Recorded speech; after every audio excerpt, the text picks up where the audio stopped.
People think that if you get the zero alcohol mouthwashes that they are going to be good for you and good for your dental health.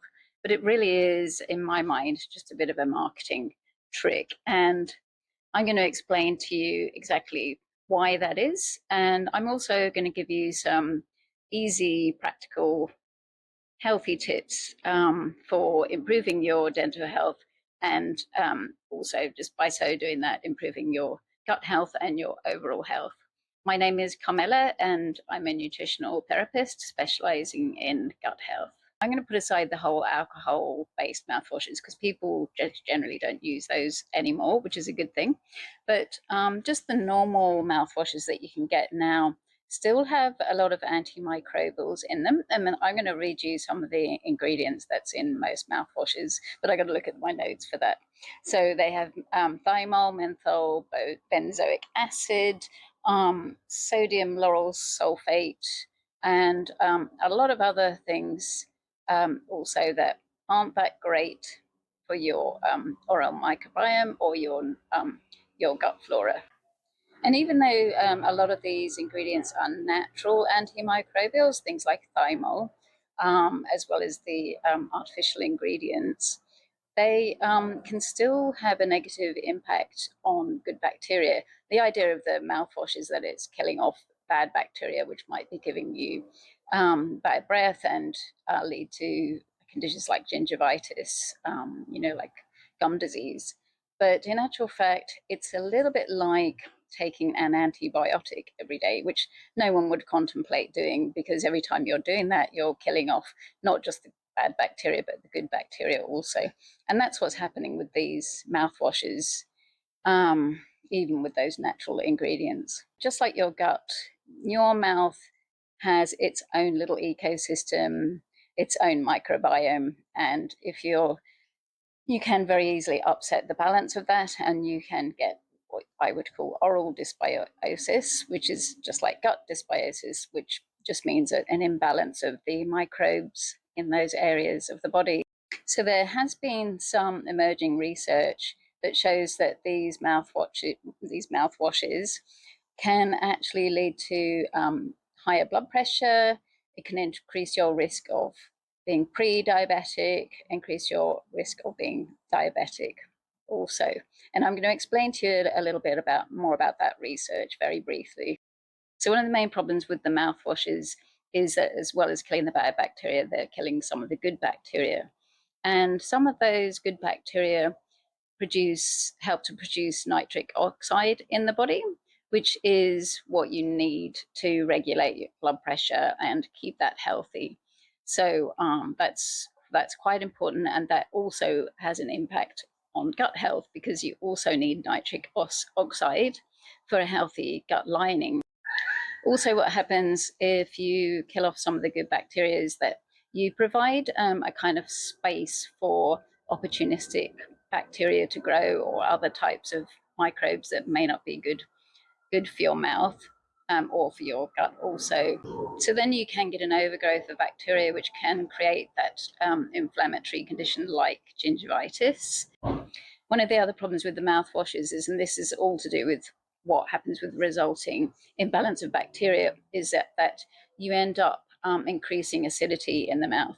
And you actually need quite an alkaline environment for good bacteria to grow and thrive. So the more acidic your mouth is, the more it encourages the bad bacteria to grow, because that's the environment that they like. Every day you swallow something like 1.5 liters of saliva, and within that you're going to be swallowing about 1 trillion bacteria from your mouth. So if you've disrupted the balance of oral microbiome, then that's going to be starting to disrupting the balance in the gut. And also, you're likely to be swallowing a little bit of mouthwash directly. That would be impossible not to. And that's going to be disrupting your microbiome as well. So I just want to point out that a lot of this research is very much in its infancy. It's all emerging now. And most of that research has been done on mouthwashes that contain chlorhexidine. So not all of them contain that. but also those natural antimicrobials have been shown to disrupt the oral microbiome as well as the chlorhexidine. And I'll list all the references to those scientific papers in the description box below. I want to get on to the practical tips. What can you do? I mean, there's lots you can do, and it's all pretty easy. So step number one, I would actually try to use either a toothpaste that uses baking soda or xylitol, or both if you like, because both of those ingredients are very, very good for the oral microbiome. The baking soda keeps the mouth nice and alkaline, which is providing the right environment for good bacteria. And the xylitol, which is a natural product, actually is very, very good encouraging good bacteria and discouraging bad bacteria.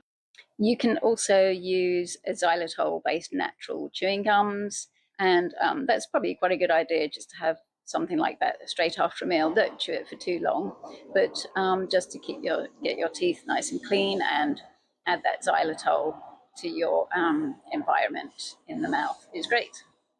I'm also going to include a recipe for a homemade mouthwash that you can use, which is very safe and actually will positively help to build up healthy flora in your mouth. And I'll put the link in my description box below, and that will link to the website where I'll put a blog all about this and also the recipe. And something you can also do is even use a special probiotic just for the mouth, and it's a chewable probiotic. It's called Biogaia Prodentis. It's a practitioner-only product, but you can actually get that if you contact me and go on my website to book a free discovery call. I'll put a link for that in my description box below as well. The other thing you can do is use a tongue scraper every day, and there's research supporting that in terms of helping you to have a very healthy flora in the mouth. But don't be too vigorous or aggressive about it. Just gentle scraping is the way to do it. Food-wise, what you need to do is try to not have too much in the way of grains, those kind of starchy carbohydrates like bread and biscuits and those kind of things, for two reasons.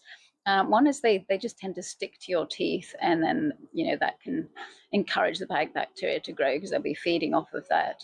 And also it means you produce something called amylase in the mouth, and that's a digestive enzyme that starts breaking down those kind of foods in the mouth and turning those into simple sugars, which is again quite acidic and encourages the unwanted bacteria, and that can quite often lead to gingivitis. The other thing you want to do is include in your diet lots of crunchy foods, and that's just a natural way to keep your gums healthy and keep your teeth much cleaner. Things like celery, apples, carrots, those kind of foods. And then also cheese is really good, and the whole tradition of having cheese at the end of the meal is actually really good, because not only are you remineralizing your teeth with calcium, you're protecting it because you can actually raise the alkalinity of your oral environment and making it a lot less acidic, and that discourages the growth of bad bacteria. Thank you very much for listening. And if, as I said, please go to my website if you want the natural mouthwash recipe, or if you want us to read the whole blog that discusses this issue. But I think it's really important and not really very much discussed. The impact of mouthwashes, and it's a bit of a myth that they are good for you, because they're not really. Thank you for listening.